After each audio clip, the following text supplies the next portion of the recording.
نحمده ونستعينه ونستغفره ونعوذ بالله من شرور أنفسنا ومن سيئات أعمالنا من يهده الله فلا مضل له ومن يضلله فلا هادي له الذي أرسله بالحق بشيرا ونذيرا وداعيا إلى الله بإذنه وسراجا منيرا أما بعد فأعوذ بالله من الشيطان الرجيم بسم الله الرحمن الرحيم قاف والقرآن المجيد بل عجبوا أن جاءهم منذر منهم فقال الكافرون هذا شيء عجيب أإذا متنا وكنا ترابا ذلك رجع بعيد قد علمنا ما تنقص الأرض منهم وعندنا كتاب حفيظ بل كذبوا بالحق لما جاءهم فهم في أمر مريج أفلم ينظروا إلى السماء فوقهم كيف بنيناها وزيناها وما لها من فروج والأرض مددناها وألقينا فيها رواسي وأنبتنا فيها من كل زوج بهيج تبصرة وذكرى لكل عبد منيب ونزلنا من السماء ماء مباركا فأنبتنا به جنات وحب الحصيد والنخل باسقات لها طلع نضيد رزقا للعباد وأحيينا به بلدة ميتا كذلك الخروج كذبت قبلهم قوم نوح وأصحاب الرس وثمود وعاد وفرعون وإخوان لوط وأصحاب الأيكة وقوم تبع كل كذب الرسل فحق وعيد أفعينا بالخلق الأول بل هم في لبس من خلق جديد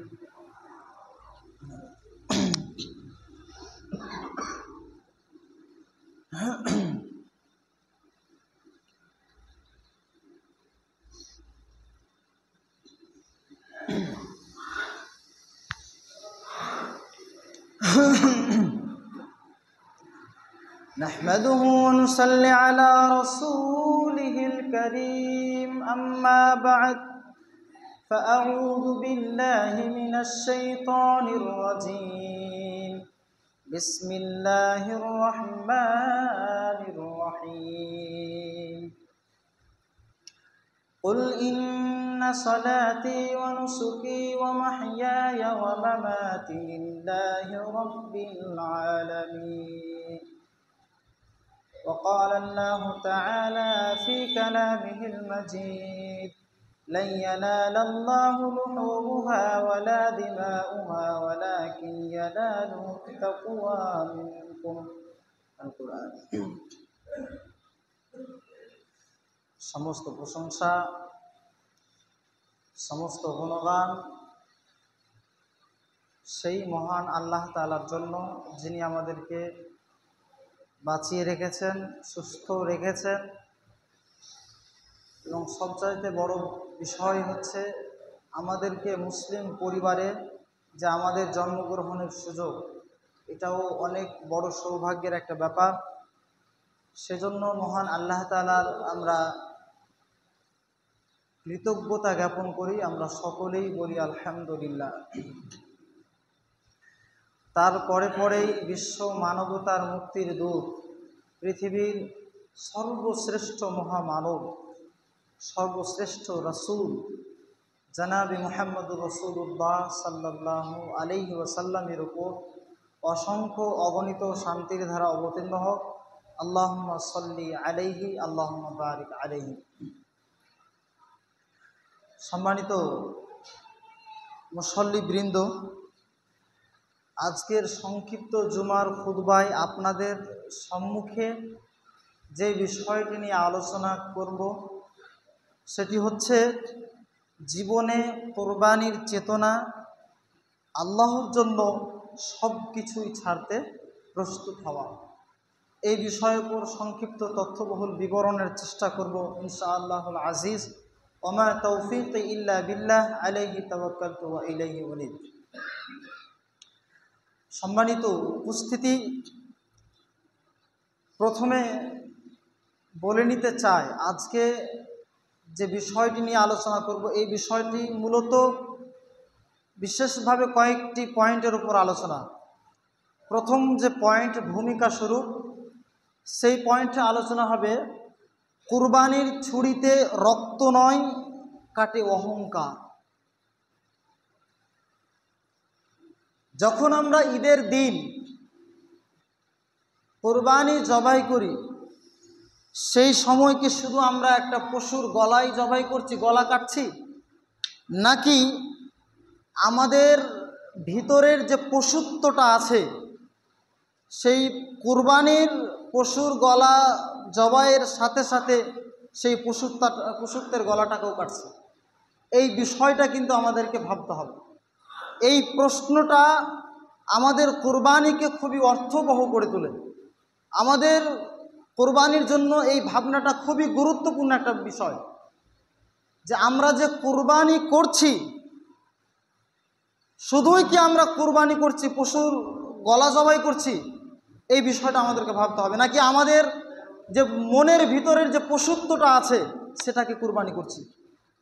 কারণ আমরা যদিও মানুষ হয়ে জন্মেছি, কিন্তু একটা মানুষ হয়ে জন্মালেই যে প্রকৃত মানুষ হবে তা কিন্তু নয়। একটা মানুষকে মানুষ হতে হয়, তাকে মানুষ বানাতে হয়। মানুষের মধ্যে মনুষ্যত্ব যদি না থাকে, তার মধ্যে যদি পশুত্বের ছাপ থাকে, বৈশিষ্ট্য তার মধ্যে যদি লক্ষ্য করা যায়, তাহলে সে কিসের মানুষ? সে মানুষ নয়, মানুষরূপী জন্তুতে পরিণত হয়। একজন মানুষ মানুষের কল্যাণের জন্য কাজ করবে। একজন মানুষ যদি সত্যিকার অর্থেই মানুষ হয়, তাহলে একজন মানুষ অপর মানুষকে অন্যায়ভাবে কিভাবে হত্যা করতে পারে? এই যে ভাই ফোনে কথা বলছেন, বন্ধ করবেন, কথা বলবেন না। এখানে কথা বলার জায়গা নয়, কথা বলবেন না। যাদের মোবাইল রেখেছেন সাইলেন্স করা নেই, সাইলেন্স করবেন অথবা মোবাইল সুইচ অফ করবেন। এখানে কথা বলার কোনো জায়গা নয়। নামাজ পড়তে এসেছেন, নামাজ পড়বেন। জুমার খুতবা শোনা খুবই গুরুত্বপূর্ণ। রাসূল সাল্লাল্লাহু আলাইহি ওয়াসাল্লাম এই মর্মে একাধিক হাদিস বর্ণনা দিয়েছেন। যখন খতিব সাহেব আলোচনা রাখবেন, খুতবা দিবেন, সেই খুতবা দেওয়ার সময় আমাদেরকে মনোযোগ দিয়ে কথাগুলো শুনতে হবে। এমনকি এই ব্যাপারে বলা হয়েছে যে কেউ কারোর সঙ্গে কথা বলতে পারবে না। কেউ যদিও কথা বলে কারো সঙ্গে, কোনো শ্রোতা বা মুসল্লি সেই মানুষটিকে নিষেধ করতে পারবে না। যদি নিষেধ করে তো একমাত্র যে খতিব সাহেব খুতবা দিচ্ছেন তিনি নিষেধ করতে পারবেন। যদি আপনাদের একান্তে কোনো কথা বলার প্রয়োজন হয়, তাহলে খতিব সাহেবের অনুমতি নিয়ে আপনাকে বলতে হবে। কেউ কোনো কথা বলবেন না, বলতে পাবেন না। মনোযোগ দিয়ে কথাগুলো আমাদেরকে শুনতে হবে। এগুলো সমস্যা মূলত আমাদের না জানার কারণে হয়ে থাকে। আমরা জানি না, জানার চেষ্টা করি না। সম্মানিত উপস্থিতি, যাই হোক, সেই বিষয়ে আমি যাচ্ছি না। আমার যে বক্তব্য আজকে বিষয়, সেই দিকে আমি আবার ফিরে যাচ্ছি। তো একটা মানুষ মানুষের জন্য কাজ করবে, মানুষের কল্যাণের জন্য ভাববে, সে যদি সত্যিকার অর্থেই মানুষ হয়, তাহলে একজন মানুষ কি করে আরেক মানুষকে অন্যায়ভাবে হত্যা করতে পারে? একটা মানুষ আরেকটা মানুষকে অন্যায়ভাবে কি করে তার সম্পদগুলোকে, ক্ষমতার বলে তার সম্পদগুলোকে দখলে নিয়ে নিতে পারে? একটা মানুষ আরেকটা মানুষের ব্যাপারে কিভাবে নিন্দা অপবাদ ছুটতে পারে? তার ব্যাপারে সমালোচনা কি করে করতে পারে? এগুলো কি মানুষের পরিচয়? না, এগুলো মনুষ্যত্বের পরিচয়। মনুষ্যত্বের ছাপ তার মধ্যে ফুটে উঠছে। এছাড়াও কুরবানি করতে গিয়ে আরও একটা বিষয় আমাদের মধ্যে লক্ষ্য করা যায়। আমাদের সমাজে অনেক মানুষ আছে যারা আর্থিক সচ্ছলতায় আছেন, টাকা পয়সা অনেক আছে, অর্থ উপার্জন বেশ ভালোই করে থাকে, কিন্তু তারা মূলত দুইটা উদ্দেশ্যে কুরবানি করে থাকে। সবাই নয়, তাদের অধিকাংশই দুইটা উদ্দেশ্যে। এক নম্বর উদ্দেশ্য হচ্ছে, আমার টাকা পয়সা ধন দৌলত সবই আছে, তারপরেও যদি আমি কুরবানি না করি সমাজের মানুষ আমাকে নিয়ে সমালোচনা করবে, আমার ব্যাপারে উল্টোপাল্টা কথা বলবে। না, এই সমালোচনার মুখে আমি করতে চাই না, আমাকে কুরবানি করতে হবে। এই হচ্ছে একটা উদ্দেশ্য। আরেকটা তাদের বিশেষ উদ্দেশ্য থাকে যে ঈদের সময় যদি আমি কুরবানি না করি, সবার বাড়িতে সবাই আনন্দ উপভোগ করে মাংস খাবে, আর আমার পরিবারের সদস্যরা, আমার ছেলে মেয়েরা, তারা সেই দিন মাংস খাবে না। এটা কি করে হতে পারে? এই উদ্দেশ্য অনেকে কুরবানি করে থাকে। কিন্তু আমাদেরকে বিষয়টা ভালোভাবে মনে রাখতে হবে। আল্লাহ তাআলা বলেছেন সূরা হজ 37 নম্বর আয়াত, লা ইয়ানালুল্লাহু লুহুমুহা ওয়ালা দিমাউহা, ওদের গোশত, ওদের রক্ত আল্লাহর কাছে পৌঁছায় না। ওয়ালাকিন ইয়ানালুহুত তাকওয়া মিনকুম, বরং আল্লাহর কাছে পৌঁছায় তোমাদের তাকওয়া, তোমাদের আল্লাহ ভীরুতা। কাজেই আমাদেরকে ভাবতে হবে, আমার যা কিছু আমি কাজ করব আল্লাহকে সন্তুষ্ট করার জন্য করতে হবে, আল্লাহর খুশির জন্য আমাদেরকে করতে হবে, আল্লাহর প্রিয় পাত্র হওয়ার জন্য আমাদের সেই কাজ করতে হবে। সুধী মণ্ডলী, তাহলে এই আয়াত আমাদেরকে কি মেসেজ দেয়? এই আয়াত আমাদেরকে মেসেজ দিচ্ছে যে আল্লাহ আমাদের কুরবানির মাংস চান না, রক্তও চান না। তাহলে আল্লাহ আমাদের কাছ থেকে কি চান? আল্লাহ চান আল্লাহর জন্য আমাদের অন্তরের ভয়, আল্লাহ চান তার জন্য আমাদের প্রস্তুতি, আল্লাহ চান আমাদের তাকওয়া, এটাই আল্লাহ চান। তাহলে প্রশ্ন আসছে, তাকওয়া কিভাবে আসে, তাকওয়া কখন আসে? এই বিষয়টা কিন্তু আমাদেরকে জানতে হবে।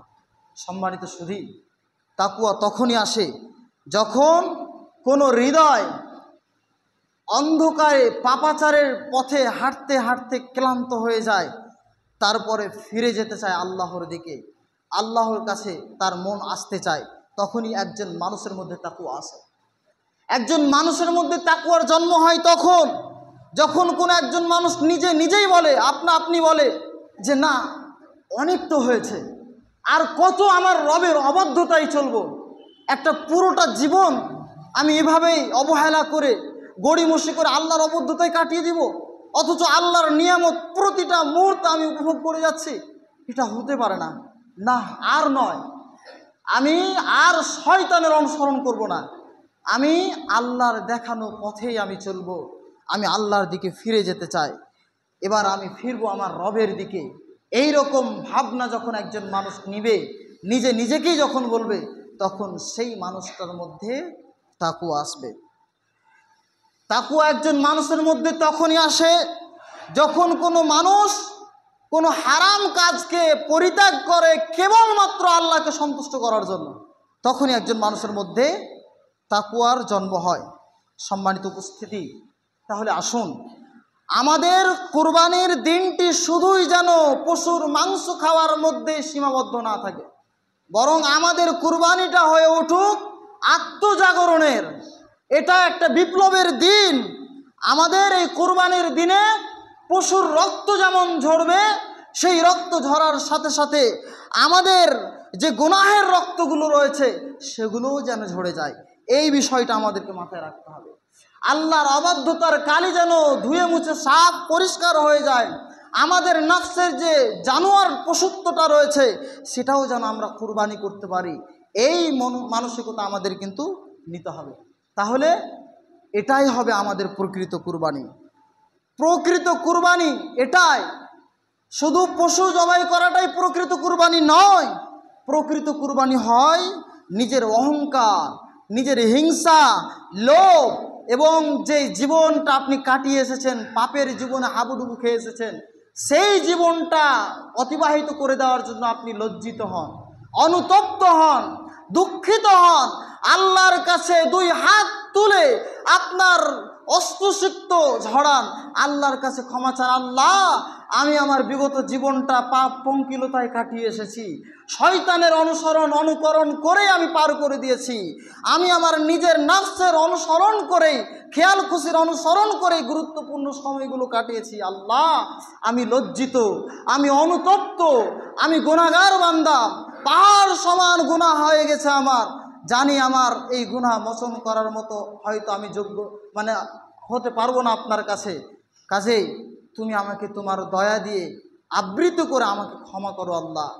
আগামী যে জীবনটা আছে সেই জীবনটা তোমার পথে আমি কাটিয়ে দিতে চাই, তোমার পথে আমার জীবনটাকে উৎসর্গ করে দিতে চাই, তোমার পথে আমার জীবনটাকে কুরবানি করে দিতে চাই। এই মানসিকতা আমাদের তৈরি করতে হবে, তাহলেই কিন্তু আমরা প্রকৃত কুরবানি করতে পারবো। সম্মানিত উপস্থিতি, এবার দ্বিতীয় পয়েন্ট যেটা আলোচনা করব, যদিও এই পয়েন্টটা গত জুমার খুতবায় আলোচনা হয়েছে সংক্ষিপ্তভাবে, তারপরেও আবার একটু টাচ দিতে চাই। সেটা হচ্ছে নবী ইব্রাহিম আলাইহিস সালাম তার যে কুরবানি, পুত্র কুরবানি, সন্তানকে যে কুরবানি করেছেন, এই সন্তান কুরবানি করার ক্ষেত্রে তার যে ত্যাগ, এর বিপরীতে ইসমাইল আলাইহিস সালামও যে নিজের জীবনকে কোনো পরোয়া করেননি, নিজের জীবনের কোনো কেয়ার করেননি, আল্লাহর সন্তুষ্টির জন্য সেই সিদ্ধান্তকে যে মেনে নিয়েছেন এবং তিনি তার বাবাকে বলছেন যে সাতাজিদুনি ইনশাআল্লাহু মিনাস সাবিরিন, ইয়া আবাতি ইফআল মা তু'মার, হে আমার বাবা, আপনাকে যে আদেশ করা হয়েছে সেটা আপনি করুন, আল্লাহ যদি চান তাহলে আমাকে ধৈর্যশীলদের মধ্যে পাবেন। এই যে বাপ বেটার যে ত্যাগ, পিতা পুত্রের ত্যাগ, এই ত্যাগ, এই কুরবানি আমাদের এটা ঈমানের শিক্ষা যে আল্লাহর আদেশের সামনে নিজের ইচ্ছাকে উৎসর্গ করে দেওয়া, নিজের ইচ্ছাকে কুরবানি করে দেওয়া, এটা হচ্ছে কুরবানির আমাদের অন্যতম শিক্ষা। সম্মানিত উপস্থিতি, তারপর তৃতীয় নম্বর পয়েন্টে যে বিষয় আলোচনা করব, আজকের বাস্তবতা, নামাজ ছাড়াই কুরবানি, হৃদয় বিদীর্ণ বাস্তবতা। আজকে আমরা এমন একটা সমাজে বসবাস করছি যেই সমাজে মুসলমানদের বসবাস, প্রায় মানুষই মুসলমান আমাদের এই সমাজে, অথচ মুসলমান সমাজে আজকে প্রায় মানুষই নামাজ পড়ে না। আমরা সার্বিকভাবে যদি পর্যালোচনা করি তাহলে আমরা দেখতে পাই আমাদের সমাজে প্রায় 80% মানুষ মুসলমান, তারা টোটালি নামাজ পড়ে না, বেনামাজি, একদম নামাজই পড়ে না 80% মানুষ। 20% মানুষ হয়তো নামাজ পড়ে।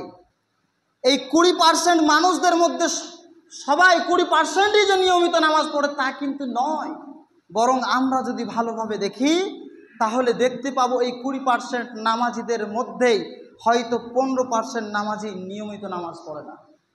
4 ওয়াক্ত নামাজ পড়ে, 2 ওয়াক্ত পড়ে, 3 ওয়াক্ত পড়ে, বাকিগুলো আর পড়ে না।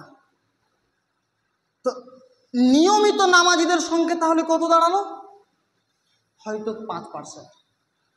তাহলে আমাদের মুসলমান সমাজে শতকরা 90% মানুষ কুরবানি করছে অথচ নামাজ পড়ে না। তাহলে একটু ভাবুন, যে ব্যক্তি বছরে একবার আল্লাহর নামে পশু জবাই করে, কুরবানি করে, অথচ দিনে রাতে প্রত্যেক দিন মুয়াজ্জিন 5 বার 5 ওয়াক্ত নামাজে 2 বার করে তাকে নামাজের জন্য ডাকছে, টোটাল 10 বার তাকে আহ্বান করা হচ্ছে, হাইয়া আলাস সালাহ, নামাজের দিকে এসো, হাইয়া আলাস সালাহ, নামাজের দিকে এসো। 5 ওয়াক্ত নামাজে 2 বার করে ডাকা হচ্ছে, 10 বার প্রত্যেক দিন, বিশেষ করে ফরজ নামাজে তাকে ডাকা হচ্ছে। অথচ মুসলিম, তুমি প্রত্যেক দিন মুয়াজ্জিনের এই আহ্বানকে উপেক্ষা করে তুমি চলাফেরা করছো। বলুন তো, এই বেনামাজির কুরবানির কোনো মূল্য আছে আল্লাহর কাছে? সম্মানিত উপস্থিতি, আপনাকে প্রথমত কোরআনের হাদিসের একটি বাণী শোনাতে চাই। রাসূল সাল্লাল্লাহু আলাইহি ওয়াসাল্লাম বলেছেন, বাইনার রাজুলি ওয়া বাইনাশ শিরকি ওয়াল কুফরি তারকুস সালাহ, বান্দার মধ্যে এবং শিরিক এবং কুফরের মধ্যে পার্থক্য হচ্ছে সালাত ছেড়ে দেওয়া। তাহলে এই হাদিসটা থেকে আমরা কি বুঝলাম? একজন বেনামাজি যে নামাজ টোটালেই পড়ে না, সে কি মুসলিমদের মধ্যে থাকলো? না, সে মুসলমান নয়। আল্লাহ তাআলা কোরআনের অন্য একটি আয়াতের বলেছেন, আয়াতের অংশ বিশেষ, যে তোমরা নামাজ পরিত্যাগ করে দিয়ে মুশরিকদের অন্তর্ভুক্ত হয়ে যাও না। তাহলে একজন বেনামাজি মুসলিম অন্তর্ভুক্ত নয় সে, তাহলে তার কুরবানি কি করে কবুল হতে পারে? চলুন আরেকটু এগিয়ে যায়। এখন তো বেনামাজির কথা বললাম, এবার না বেনামাজি দূরে থাক, যারা নামাজ পড়েন কিন্তু নিয়মিত নামাজ পড়েন না, নামাজের ব্যাপারে যারা উদাসীন, তাদের পরিণামটা কত ভয়াবহ একটু খেয়াল করুন। আল্লাহ তাআলা বলছেন সূরা মাউন 4 এবং 5 নম্বর আয়াত, ফাওয়াইলুল লিল মুসাল্লিন, ওই সব নামাজীদের জন্য দুর্ভোগ, ওই সব নামাজীদের জন্য ধ্বংস, তারা ক্ষতিগ্রস্ত, তারা ধ্বংস, ওয়াইন নামক জাহান্নাম তাদের জন্য। কাদের জন্য? কোন নামাজি? আল্লাযীনা হুম আন সালাতিহিম সাহুন, যারা নামাজের ব্যাপারে উদাসীন থাকে, গাফেল থাকে। নামাজের ব্যাপারে উদাসীন বলতে কি? নামাজের ব্যাপারে উদাসীন বলতে বোঝানো হচ্ছে যে 5 ওয়াক্ত নামাজ নিয়মিত আদায় করে না, 3 ওয়াক্ত পড়ে, 2 ওয়াক্ত পড়ে না, 4 ওয়াক্ত পড়ে, 1 ওয়াক্ত পড়ে না, নামাজের ব্যাপারে কোনো গুরুত্ব তার নেই। কিংবা যদিও 5 ওয়াক্ত নামাজ নিয়মিত পড়ে, কিন্তু নামাজকে যেইভাবে পড়া দরকার, যতটা গুরুত্বের সাথে পড়া দরকার, সেই রকম গুরুত্বের সাথে পড়ে না। নামাজ পড়ছে ঠিক, নামাজে দাঁড়িয়ে আছে, ইমামের সঙ্গে রুকু সিজদা সবই করছে, কিন্তু তার ধ্যান, তার মগ্ন নামাজের দিকে নেই, অন্য কোথাও তার ধ্যান ধারণা আছে। কিংবা এমনও হতে পারে লোক দেখানো সে নামাজ পড়ে, নামাজ পড়ে না, তার কোনো কুটুম এলো, তার বিবাহ এলো, শ্বশুর এলো, বা আরও কেউ তার কাছের মানুষ এলো, তাকে দেখে নামাজ পড়তে লাগলো। যদি নামাজ না পড়ে, যদি তাকে বেনামাজি অবস্থায় দেখে, তাহলে তার ব্যাপারে খারাপ হয়তো ধারণা করবে। এই উদ্দেশ্য অনেকে নামাজ পড়ে থাকে, এটা যদিও শিরক, লোক দেখানো কাজ করা। এগুলো সবই হচ্ছে গাফেল, নামাজে উদাসীনতার অন্তর্ভুক্ত। আল্লাহ বলছেন ফাওয়াইলুল লিল মুসাল্লিন, ওই সমস্ত নামাজীদের জন্য দুর্ভোগ, ধ্বংস, ওয়াইল নামক জাহান্নাম তাদের জন্য রয়েছে। আল্লাযীনা হুম আন সালাতিহিম সাহুন, যারা নামাজের ব্যাপারে উদাসীন থাকে, গাফেল থাকে। তাহলে ভাবুন, যারা নামাজ পড়ে কিন্তু গুরুত্বের সাথে পড়ে না, তাদের যদি হয় এই পরিণাম, তাহলে যারা টোটালি নামাজ পড়ে না, তাদের কি অবস্থা হতে পারে একটু ভাবতে হবে। সম্মানিত উপস্থিতি, তাহলে যে ব্যক্তি ঈদের দিন আল্লাহর জন্য পশু জবাই করে, কিন্তু সারা বছর ফজরের নামাজের সময় ঘুমিয়ে থাকে, আসরের নামাজের সময়, মাগরিবের নামাজের সময় যেই তরুণ যুবক ফ্রি ফায়ার আর পাবজি খেলায় ব্যস্ত হয়ে থাকে, নামাজ ছেড়ে দেয়, অথবা আরও বৈষয়িক জীবনে, দুনিয়াবি জীবনে কাজকর্মের জন্য বিভিন্ন রকমের বাহানা দিয়ে যে সমস্ত মানুষরা নামাজ পড়ে না, তাদের কুরবানির উদ্দেশ্য কি আল্লাহর কাছে পূরণ হচ্ছে? তাদের কুরবানি কি আল্লাহর কাছে কবুল হচ্ছে? নামাজ ছাড়া আল্লাহর সামনে কোনো ইবাদত গ্রহণযোগ্য হতে পারে না। নামাজ ছাড়া আল্লাহ তাআলা কোনো ইবাদত কবুল করবেন না। এমনকি আপনি একটি দেখুন, আমরা সবাই জানি সেই সূরাটি সূরা কাউসারের মধ্যে আছে। আল্লাহ তাআলা বলছেন দ্বিতীয় আয়াত, ফাসাল্লি লিরাব্বিকা ওয়ানহার, তুমি তোমার প্রতিপালকের জন্য কুরবানি করো, এই নামাজ পড়ো। ফাসাল্লি লিরাব্বিকা ওয়ানহার, তুমি তোমার প্রতিপালকের জন্য, রবের জন্য সালাত আদায় করো, ওয়ানহার, এবং কুরবানি করো। সেখানেও কুরবানির আগে কিসের কথা বলা হলো? নামাজের কথা বলা হলো। তাহলে ভাবুন, আজকে আমাদের সমাজে 90% মানুষ, 90% মানুষ কুরবানি করে, অথচ বেশিরভাগ মানুষই নামাজ পড়ে না। তাহলে সেই সমস্ত বেনামাজিদের কুরবানি আল্লাহর কাছে গ্রহণ হবে না। এটা স্পষ্ট কোরআন হাদিস দ্বারা প্রমাণিত।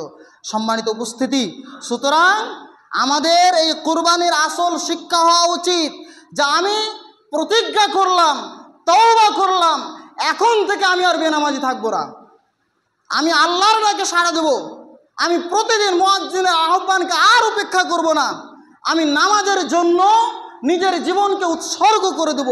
এটাই আমাদের কুরবানির শিক্ষা হওয়া উচিত। সম্মানিত উপস্থিতি, তারপরে 4 নম্বর পয়েন্টে যে বিষয় নিয়ে আলোচনা করব সেটা হচ্ছে যে জীবনে বাস্তব কোরবানির কিছু নমুনা আপনাদেরকে দিতে চাই, যারা সত্যিকারের সাহসী মুসলিম নর নারী আমরা বলতে পারি। সম্মানিত উপস্থিতি, আমাদেরকে মনে রাখতে হবে, প্রথমত মনে রাখতে হবে যে পশু জবাই করা খুবই সহজ কাজ। এক ছুরিতেই একটা পশুকে শেষ করা যাবে। কিন্তু আমার আপনার মধ্যে যে বদ স্বভাবগুলো রয়েছে, যেই সমস্ত গুনাহের কাজে আমরা জড়িত হয়ে আছি, সেই সমস্ত গুনাহগুলোকে কুরবানি করা, পরিত্যাগ করে দেওয়া, বিসর্জন করে দেওয়া, এটা কিন্তু সহজ কাজ নয়।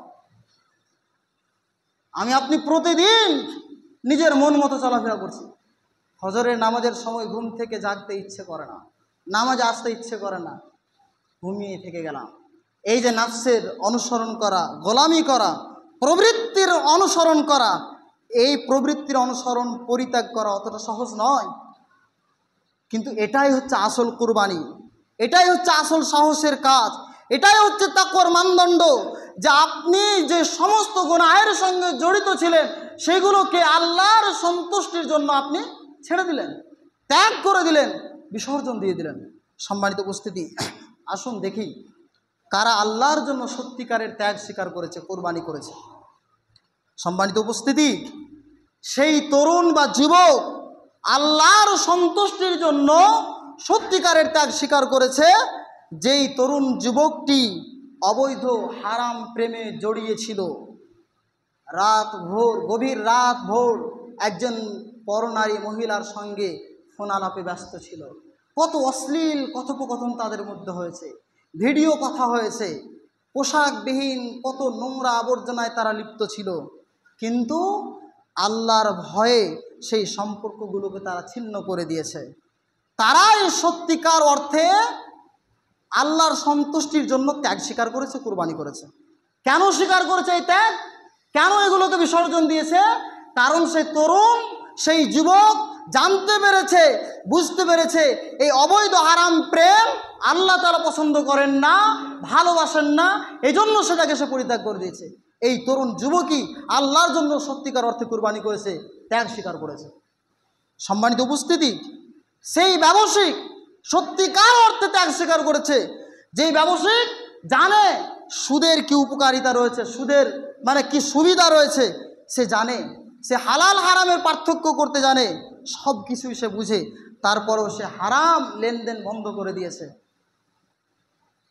যদিও হারাম লেনদেন বন্ধ করে দেওয়াতে তার অর্থ উপার্জন কমে গেছে, তারপরেও সে আর হারাম কাজের দিকে যাচ্ছে না।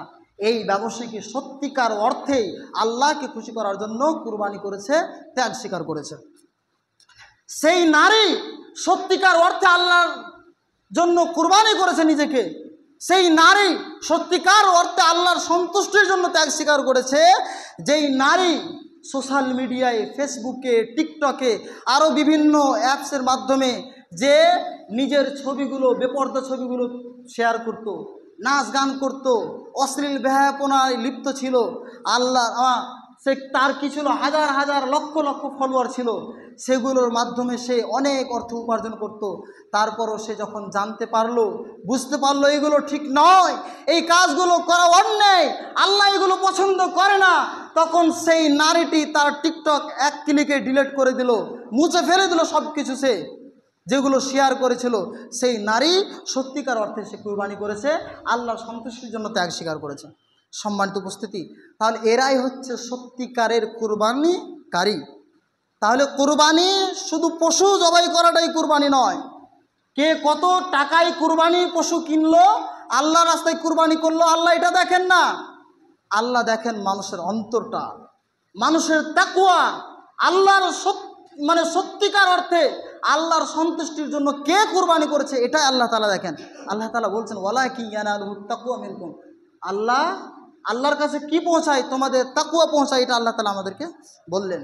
সম্মানিত উপস্থিতি, সময় শেষ হয়ে গেছে, কাজেই আলোচনার দীর্ঘ না করে পরিশেষে উপসংহার স্বরূপ আমরা বলতে চাই যে আল্লাহ তাআলা আমাদের প্রত্যেকের জীবনের ইব্রাহিম আলাইহিস সালামের মতো কাহিনী চান, গল্প চান। যে আমাদের জীবনে আল্লাহ তাআলা বিভিন্ন রকমের পরীক্ষা করবেন, সেই পরীক্ষা আমাদেরকে উত্তীর্ণ হতে হবে। নিজের সবচেয়ে প্রিয় ভালোবাসার জিনিসটাকেও আল্লাহর সন্তুষ্টির জন্য আমরাকে বিসর্জন দিয়ে দেব, এই রকম জীবনই আল্লাহ তাআলা আমাদের কাছ থেকে চান। এই আত্মসমর্পণের ঘোষণা এসেছে পবিত্র কোরআনুল কারীমে একটি আয়াতে। আয়াতটি বলা হয়েছে সূরা আনআমের 162 নম্বর আয়াত। এই আয়াতটির অনুবাদ করে আমার সংক্ষিপ্ত বক্তব্য জুমার এই খুতবা শেষ করব ইনশাআল্লাহ। আল্লাহ তাআলা উল্লেখ করেছেন, রাসূল সাল্লাল্লাহু আলাইহি সাল্লামকে বলছেন, কুল, হে নবী আপনি বলুন, ইন্না সলাতি, আমার নামাজ, ওয়া নুসুকি, আমার কুরবানি, ওয়া মাহইয়ায়া, আমার জীবন, ওয়া মামাতি লিল্লাহি রাব্বিল আলামিন, এবং আমার মরণ সব কিছু আল্লাহ তাআলার জন্য। তাহলে আমাদের সব কিছু আল্লাহর জন্য আমাদেরকে করতে হবে।